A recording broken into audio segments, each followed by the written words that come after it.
Assalamualaikum warahmatullahi wabarakatuh. Halo Sobat Santri, back with me Zalfa di program Teras Santri, ngobrol asik tanpa mengusik. Guys, kali ini kita akan sharing kembali bersama bintang tamu yang sudah hadir di Teras Santri yang akan membahas bersama seputar peran pelajar perempuan dalam pembangunan bangsa. Tentunya teman-teman Sobat Santri tidak asing dengan kutipan, if you educate a man, you educate an individual. But if you educate a woman, you educate a nation. Ketika kamu mendidik seorang laki-laki, maka kamu akan mendidik seorang pribadi atau individual. Tapi ketika kamu mendidik seorang perempuan, maka kamu akan mendidik sebuah bangsa. Seperti apa dan bagaimana peranan perempuan dalam sebuah bangsa? Langsung aja kita sapa bintang tamu yang sudah hadir di samping saya. Ada Mbak Iin Kurniasi. Assalamualaikum Mbak. Waalaikumsalam warahmatullahi wabarakatuh. Mbak, gimana nih kabarnya hari ini? Sehat? Alhamdulillah sehat, luar biasa. Terima kasih sudah meluangkan waktunya sebelumnya. Karena kalau nggak salah dengar-dengar habis ini ya latihan pelatih ya. Iya IPPNU. betul. Kalau sekarang udah selesai belum atau masih berlangsung? masih Iya, berlangsung. Kebetulan malam ini, hari ini itu adalah malam terakhir. Biasa Malam kita baru terakhir. penutupan. Iya. Dimulai dari tanggal Dimulai dari tanggal 3 sampai tanggal 5 April 2026. Baik, ini kan membahas sebuah tema peran perempuan dalam pembangunan bangsa ya. Hal terlintas yang pertama kali ada di benak Mbak seperti apa tuh mendengar peran perempuan dalam pembangunan bangsa? Ketika saya mendengar peran perempuan dalam pembangunan bangsa, apalagi tadi ada quotes yang disampaikan di awal gitu ya, bahwasanya ketika kita mendidik satu laki-laki, maka kita hanya akan menghasilkan satu individu. Berbeda ketika kita mendidik satu perempuan, itu akan menghasilkan banyak kelompok bahkan ya, bukan hanya individu tapi kelompok.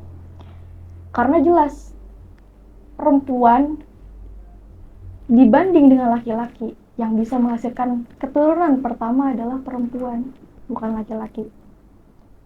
Namun perempuan pun tidak bisa tanpa laki-laki. Harus ada laki-laki yang mengambil peran di situ kan, untuk yang menghasilkan keturunan tadi. Peran perempuan, terutama kalau dalam lingkungan saya, dalam konteks saya itu kan pelajar, saya dalam hal ini yang menjadi salah satu pimpinan di Ikatan Pelajar Putri Nahdlatul Ulama, sangatlah penting peran perempuan di situ. Karena zaman sekarang itu sudah banyak sekali pemimpin-pemimpin perempuan yang dimana gaya kepemimpinan, karakteristik kepemimpinan daripada si perempuan itu sangatlah jauh berbeda dengan yang laki-laki. Seperti yang mungkin kita semua pernah alami sebagai perempuan, mungkin Teh Salva juga pernah mengalami gitu ya, atau pernah menemukan sebuah kasus ataupun kegiatan dalam kehidupan sehari-hari, perempuan ini sering dicap lebih pintar daripada laki-laki, ya. Sering dicap juga lebih rajin daripada laki-laki. Sering dicap juga lebih teliti, lebih unggul lah daripada laki-laki, gitu ya. Itu sebenarnya hal bias yang memang dikonsumsi oleh masyarakat. Tapi hal itu bisa disesuaikan. Maksudnya laki-laki pun bisa seperti itu, perempuan pun bisa seperti itu. Setara gitu ya. Setara, betul. Tapi memang dalam hal ini perempuan itu kecenderungan lebih, kalau secara emosional itu lebih mengedepankan perasaan. Lebih memikirkan hal-hal yang memang bersifat naluriah. Apa sih berarti rohani gitu ya, ketimbang laki-laki yang fisik gitu kan ya. Ada yang mungkin quotes di media sosial, kalau perempuan sama laki-laki itu berbeda dalam hal relationship percintaan. Laki-laki kadang pakainya otak, perempuan rasional, tapi perempuan pakainya emosional, hati gitu. Ngetik itu kadang tuh perempuan pakainya bukannya jari, Iya. tapi hati juga ke bawah. Beda Karena sama laki-laki. makin ada Iya gitu. gitu, beda sama laki-laki. Nah, mungkin dari hal itu peranan dari perempuan itu untuk membangun bangsa ini itu ya agar bisa mengontrol atau menyeimbangkan, ya semua ini berpasangan lah. Semua ini ada jodohnya masing-masing, laki-laki perempuan, untuk menstabilkan. Kalau mungkin zaman dulu masih sangat erat sekali, masih sangat kental sekali gitu ya, bahasa-bahasa patriarki atau kepemimpinan laki-laki, bahwasanya laki-laki itu harus menjadi pemimpin, perempuan nggak boleh, perempuan harus di rumah saja, harus ya udah sumur dapur kasur ya harus bergerak di 3 elemen itu. Tapi hal itu di zaman sekarang sudah nggak berlaku gitu kan. Perempuan sekarang sudah mulai mengambil peran, terutama perempuan-perempuan sekarang sudah banyak menjadi seorang pemimpin gitu kan. Bukan hanya pemimpin dalam hal kelompok kecil, tapi bahkan bisa menjangkau ke kelompok besar gitu. Karena di dunia ini tanpa adanya pasangan, tanpa adanya kesalingan, itu yang nggak bakalan bisa. Kita dinobatkan menjadi makhluk sosial yang dimana tidak bisa hidup secara individu, membutuhkan satu sama lain gitu. Jadi laki-laki tanpa perempuan nggak bisa, perempuan tanpa laki-laki pun begitu pun nggak bisa gitu, sebaliknya. Jadi saling membutuhkan. Kembali lagi tadi, banyak di zaman sekarang perempuan-perempuan yang sudah menjadi pemimpin. Kayak contoh, saya di Kabupaten Cirebon sekarang Ketua DPR Kabupaten Cirebon itu perempuan. Tahun lalu Kapolres Kabupaten Cirebon itu dipimpin oleh perempuan. Ketua KPU dipimpin oleh perempuan, Ketua Bawaslu dipimpin oleh perempuan.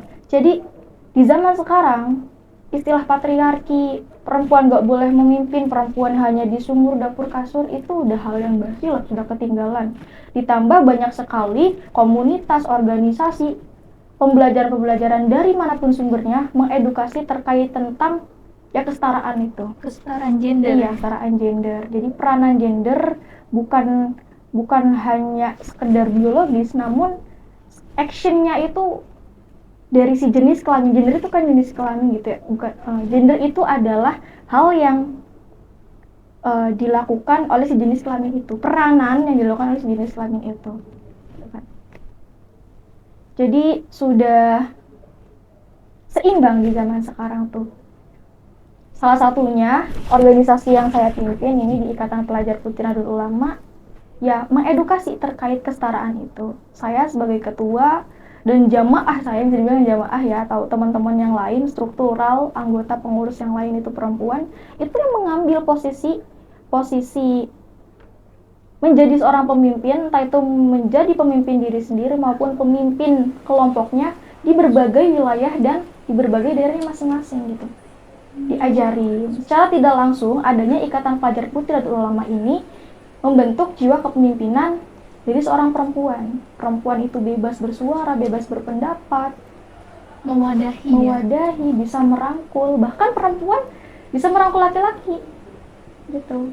Bukan hanya laki-laki yang bisa merangkul perempuan, tapi perempuan pun bisa merangkul laki-laki. Berbicara soal peran dan tugas, seperti apa sih menurut Mbak kontribusi yang bisa kita lakukan dari mulai hal-hal yang kecil? Karena kan hal-hal yang besar itu dimulai dari hal dan langkah yang kecil gitu. Seperti apa peran dan tugas perempuan yang bisa dilakukan? Peran dan tugas perempuan yang bisa dilakukan. Saya lebih ini ke pelajar terutama perempuan, karena di zaman sekarang, bukan zaman sekarang saja sih, dari dulu sebuah perempuan ini sering sekali dijadikan sebagai objek atau orang tuh melihatnya, terutama laki-laki, sesuatu yang lemah gitu ya.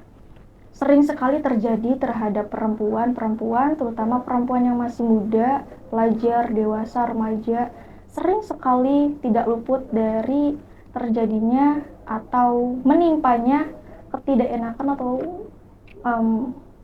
kecelakaan yang biasa disebut kekerasan seksual gitu ya. Kekerasan seksual ini bukan melulu soal yang berbau seks gitu ya, atau apa berarti ya, bukan melulu yang bersifat sentuhan fisik, bukan, tapi perihal ucapan, terus kayak hanya suara. Itu ketika kita sebagai individu atau perempuan tidak merasa nyaman akan hal itu sudah termasuk menjadi pelanggaran atau kekerasan seksual gitu. Nah, kenapa tadi ngebahas soal kelemahan perempuan menjadi objek manusia yang lemah di mata laki-laki, walaupun itu bias tapi masih marak sekali gitu ya. Kita sebagai perempuan, terutama kita pelajar, itu ya berusaha semaksimal mungkin untuk menjaga apa diri kita, menjaga kehormatan, ifah lah, menjaga kehormatan diri kita ya dimulai dari diri kita sendiri. Bagaimana caranya kita bertindak, bagaimana caranya kita berperilaku, berpakaian, berbicara, tampil di luar, itu harus diperhatikan. Dimulai dari diri kita sendiri. Nah, ketika diri kita sudah bisa mengontrol pergerakan kita atau langkah kita yang akan kita ambil, walaupun itu langkah yang sedikit gitu ya, untuk mengambil keputusan, kita juga bisa untuk mengajak atau mengedukasi atau mencegah hal-hal negatif yang terjadi, yang kemungkinan besar terjadi, yakni kekerasan seksual kepada orang di sekitar kita. Jadi bukan hanya untuk diri kita sendiri, mungkin ya di beberapa elemen tingkatan masyarakat, terutama pelajar, mahasiswa, itu sudah sering sekali lah diedukasi terkait bagaimana cara menjaga diri ketika kita menghadapi sesuatu, misal kekerasan fisik atau kekerasan seksual, itu bagaimana cara menghadapinya, itu sering mungkin ya dibahas. Atau hal-hal yang harus kita hindari ketika kita berada di tempat umum atau ketika kita sedang berada di lingkungan tanah gitu, yang sekiranya bisa memicu hal-hal yang negatif yang akan terjadi, mungkin sering diedukasi. Tapi bagaimana di lingkungan masyarakat yang memang jauh dari dunia pendidikan, bagaimana nasib mereka gitu kan. Nah, makanya bagi kita perempuan yang memang masih belajar, masih menuntut ilmu, entah itu di pendidikan tingkat dasar, menengah, maupun di perguruan tinggi, ya selain daripada menjaga diri kita, usahakanlah kita untuk berkesalingan terhadap sesama perempuan untuk menjaga si ifah ini, menjaga kehormatan dari perempuan itu sendiri. Sehingga ketika kehormatan itu sudah terjaga dan kita mampu mengontrol, bahasanya merdeka lah dengan diri kita sendiri sebagai perempuan, disitulah nanti kita bisa mengambil peran. Ketika perempuan, ini bukan hanya diterapkan oleh perempuan saja ya, laki-laki juga bisa. Apabila kita sudah bisa mengontrol diri kita, laki-laki pun berperan sangat penting ketika tadi membahas soal apa yang harus dilakukan oleh perempuan. Tadi yang saya bahas soal pengetahuannya harus perempuan dapatkan, menjaga, mengontrol diri. Kalau si laki-lakinya tetap saja pikirannya itu tidak baik lah, kurang baik, ya kita sebagai perempuan, kita tidak melakukan hal apapun akan menjadi objek negatif bagi laki-laki. Jadi di sini bukan hanya perempuan yang harus bisa menjaga, namun si laki-laki pun harus ikut andil untuk menjaga hal tersebut gitu. Dimulai dari apa? Dari pikiran, dari apa yang kita baca, dari apa yang kita dengar, dan apa yang kita apa yang kita lakukan dan apa yang kita alami gitu. Mbak kan aktif di IPPNU ya, sudah berapa lama bergerak di IPPNU? Bergerak di IPPNU, kalau diceritakan soal bergerak mungkin belum lama ya, sekitar pas saya masih duduk di Madrasah Tsanawiyah itu saya mulai bergerak. Tapi kalau untuk mengenal di PPNU, saya sudah mengenal di PPNU dari saya masih duduk di kelas 4, 5 SDMI lah. Dini sekali ya. Iya, saya di situ baru mengenal nama IPPNU-nya gitu. Belum mengetahui apa itu organisasi, apa itu IPPNU. Baru saya bisa ngomongkan kayak gini gitu ya. Saya untuk berbaur ataupun berkenalan aja saya masih malu-malu dengan orang lain, dengan orang baru yang saya temui gitu. Pada saat itu ya saya diajak oleh teman saya ikut-ikutan lah pas waktu masih MI, karena saya dulu di madrasah ya. Saya kenapa di situ ada IPPNU walaupun saya belum tahu, karena saya tinggal di pesantren. Dari kecil saya di pesantren, madrasah, dari mulai ibtidaiyah, sanawiyah sampai dengan aliyah, ya saya di pesantren semua gitu. Tapi di situ saya nggak mondok yang tetap. Saya waktu itu PP, Santri kalong. santri kalong gitulah ya bahasanya. Jadi saya ikut-ikutan, diajak karena saya itu saking seringnya ikutan, itu kan dilaksanakan 1 minggu sekali. Waktu itu namanya kegiatannya yasinan lah, karena di dalamnya itu membaca surat yasin, yang dimana urutan acaranya itu yang pertama ada pembukaan, ada tawasul, terus pembacaan ayat suci Al-Quran, pembacaan surat yasin, dan juga doa gitu. Pada saat itu ya saya nggak tahu, oh ada urutan begini ya. Tapi karena saya sering mengikutinya, jadi lama-kelamaan sedikit demi sedikit saya mulai tahu, oh ternyata ketika membuka acara, ketika ada orang kumpul, ada kegiatan di situ, ada MC-nya dulu, ada pembawa acaranya dulu dibuka. Setelah itu dilanjut dengan pembacaan ayat suci Al-Quran. Pada saat itu pembacaan yasinan itu, kegiatan yasinan tadi tuh berpindah-pindah di beberapa di rumah anggota yang memang mengikuti. Jadi bukan hanya di satu tempat, tapi keliling. Bergiliran. Ya bergiliran di rumah-rumah anggota yang mengikuti yasinan itu.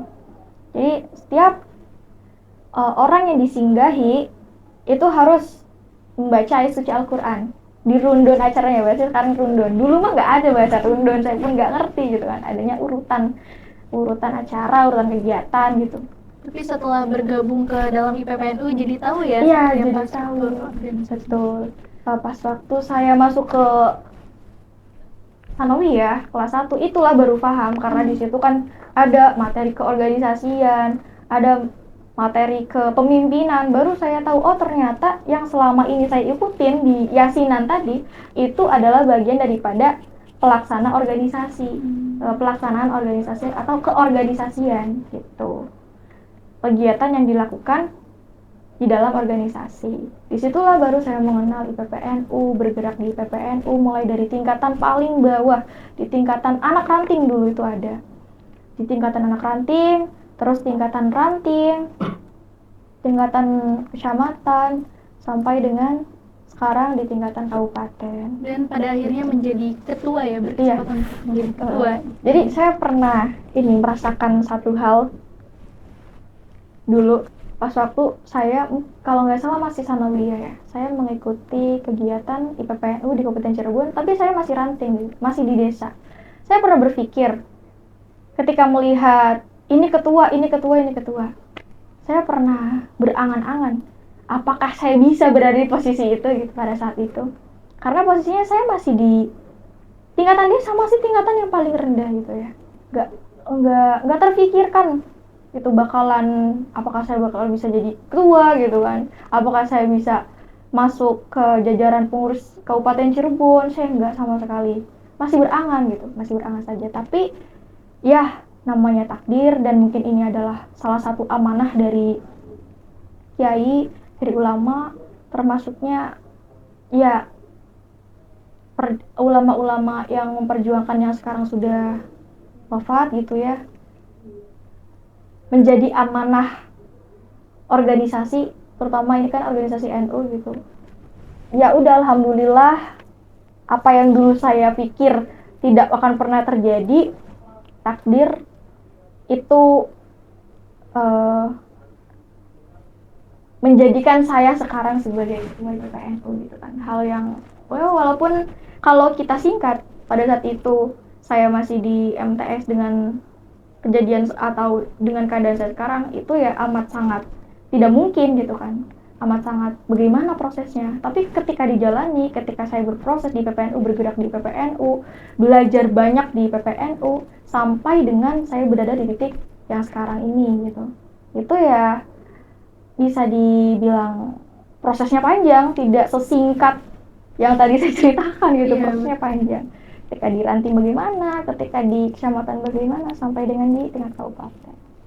Baik, selama mengikuti IPPNU atau bergerak berkontribusi di dalam organisasi, adakah kendala, terutama kendala tersendiri sebagai perempuan ya, ketika misalnya dalam pengambilan tanggung jawab yang besar, pengambilan keputusan dan lain sebagainya, apakah ada kendala atau kesulitan tersendiri bagi Mbak Iin?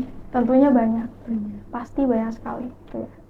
Saya bisa aktif, saya bisa ikutan andil, memiliki peran di PPNU itu melalui banyak sekali rintangan, tantangan. Pada saat usia saya belum sampai sekarang gitu ya, masih di sanawiyah, itu kendala yang saya alami ketika di organisasi, namanya saya perempuan gitu ya. Orang tua saya masih memiliki mungkin minim edukasi terkait tentang sosial, kemasyarakatan, kegiatan sosial. Alhasil saya sebagai perempuan yang masih terbilang masih kecil ya, pada saat sanawiyah umur berapa belasan gitu, saya dibatasi lah ketika keluar rumah gitu, terutama ketika di jam-jam malam. Sedangkan organisasi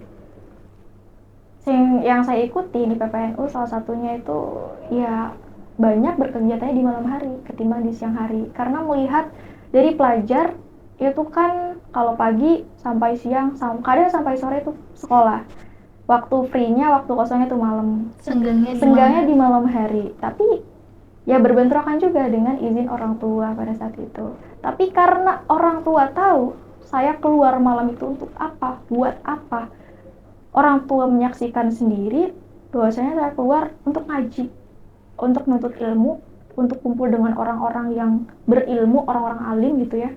Karena tidak jarang kumpul dengan kiai, berdiskusi, ngobrol dengan kiai-kiai yang ada di pondok waktu itu, dengan alumni-alumni pondok. Dan orang tua pun mungkin merasa ada perbedaan dengan anaknya gitu kan. Ketika sebelum mengikuti kegiatan PPNU atau sebelum mengikuti PPNU dengan ketika sesudah mengikuti PPNU, ada perbedaannya. Before and after-nya itu ada gitu, terasa. Dan di situ pula ketika saya aktif di PPNU, saya tidak lupa untuk melaksanakan kewajiban saya, yakni belajar gitu, bersekolah. Pada saat itu ya sekolah, belajar itu menjadi hal yang sangat wajib gitu. Jangan sampai saya tidak masuk karena saya ber-IPPNU, jangan sampai saya tidak belajar, ketinggalan ujian misalkan karena ber-IPPNU gitu kan. Berarti tantangan tersendiri bagi Mbak Iin selama berorganisasi tentunya sebagai perempuan itu mungkin waktu ya, terhadap ya, waktu. Dulu waktu. Ya, karena mungkin kalau waktu itu IPPNU dan terutama pelajar itu kan senggangnya di malam hari. Sedangkan perempuan sendiri kan nggak bisa ya, maksudnya keluar malam hari dengan ya, tapi ya lama-kelamaan karena orang tua tahu, orang tua paham apa yang saya laksanakan ketika di malam hari maupun di luar rumah gitu ya, akhirnya saya mendapatkan izin, saya boleh untuk mengikuti kegiatan ini. Nah, dari diizinkannya saya untuk berkegiatan, disitulah saya memanfaatkan waktu itu untuk saya sebanyak mungkin mencari ilmu gitu, berdiskusi. Saya sebanyak mungkin untuk memanfaatkan waktu yang memang orang tua sudah percayakan saya gitu kan kepada saya. Makanya sampai dengan saat ini ya alhamdulillah, orang tua selalu merestui apapun, selalu mengizinkan apapun selagi itu baik, selagi itu bisa bermanfaat bagi saya dan orang lain, segala kegiatan yang saya lakukan gitu.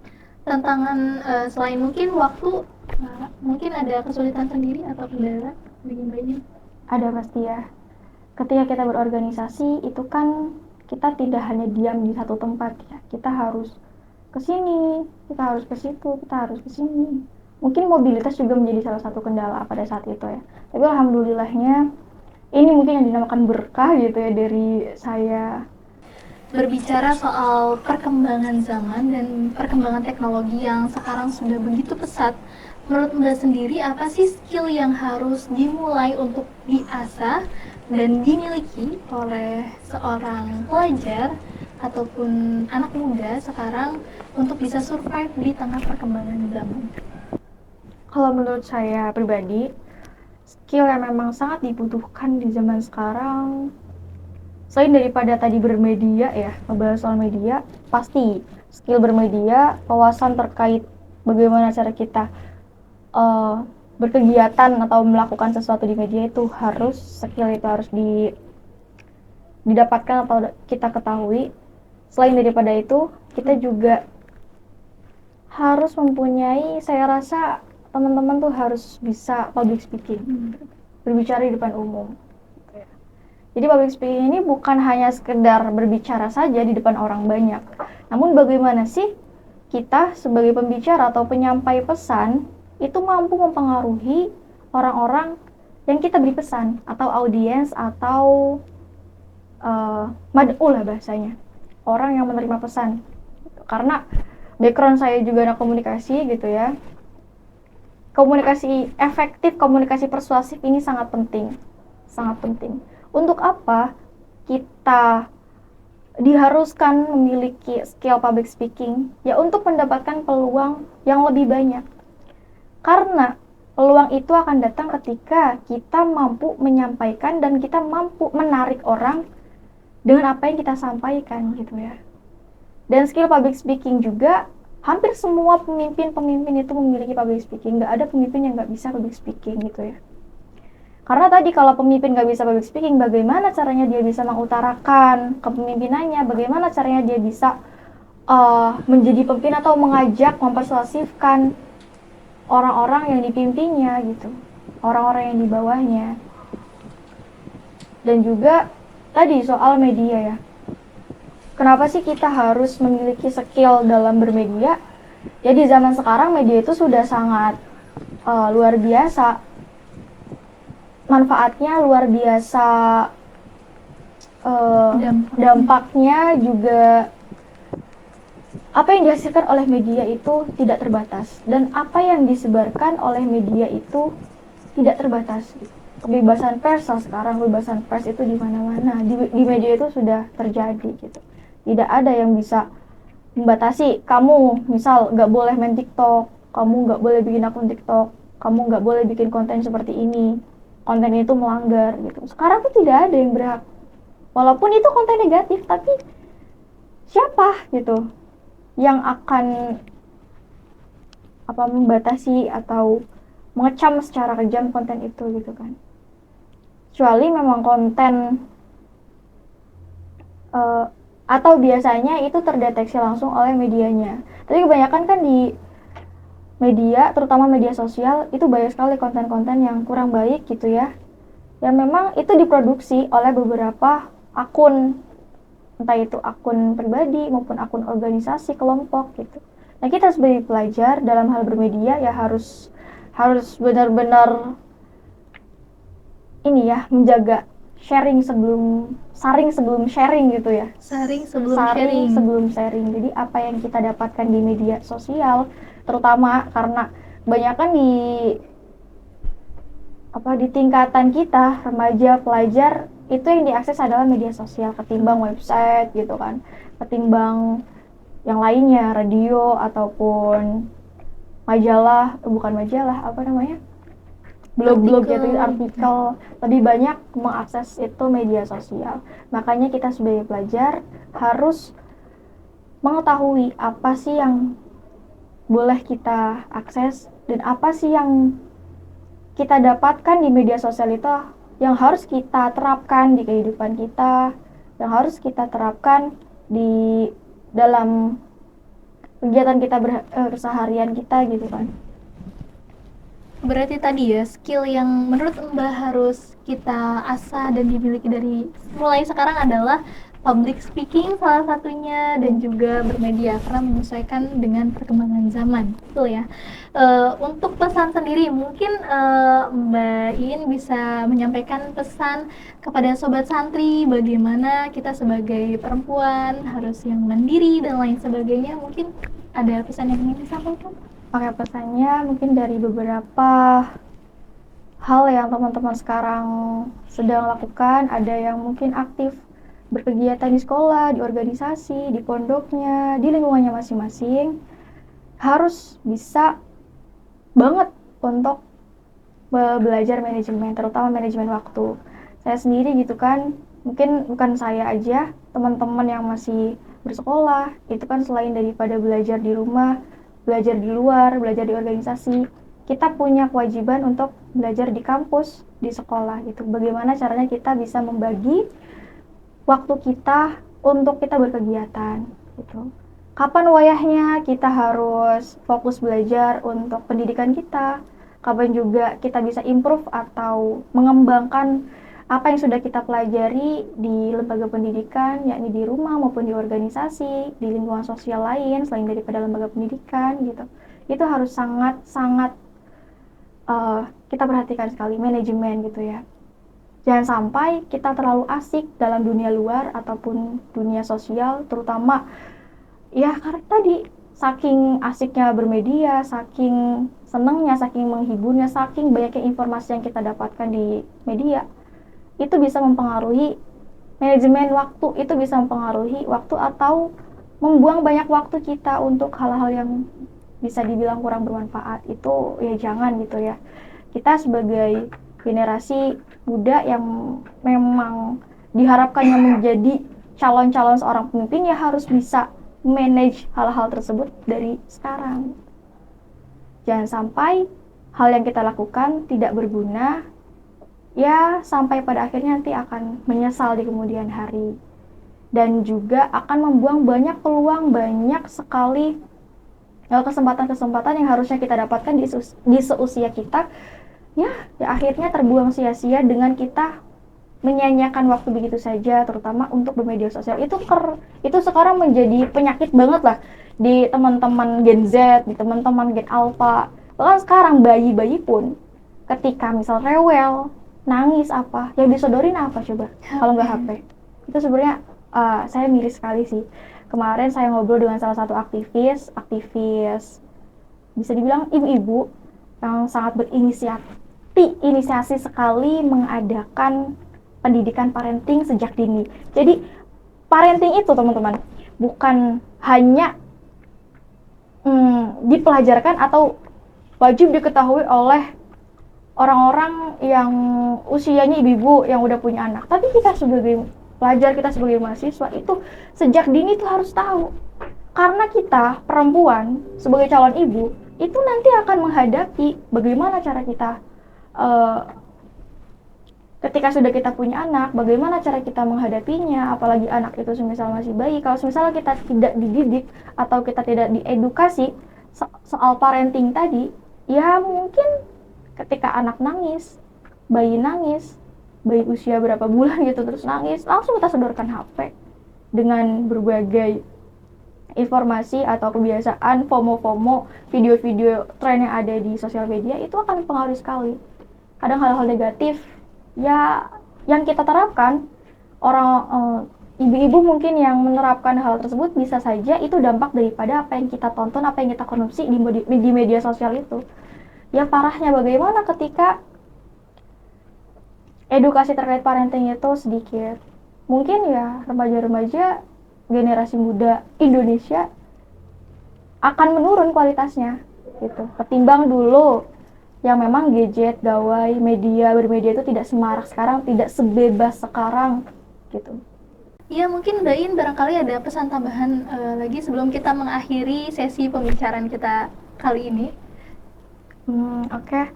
Mungkin kita sebagai perempuan gitu ya, gak bisa kita harus terus-terusan ikut-ikutan mulai dari sekarang. Bahkan sudah banyak juga yang mempraktekkan hal ini, bahwasanya kita seorang perempuan itu harus bisa menjadi penggerak, bisa menavigasi, bisa menjadi pemimpin gitu untuk kelompok kecil maupun kelompok besar, dan juga harus bisa bermanfaat bukan hanya kaum laki-laki yang bisa menjadi seorang pemimpin yang dikatakan ideal, namun kita perempuan juga bisa memimpin dengan gayanya sendiri gitu.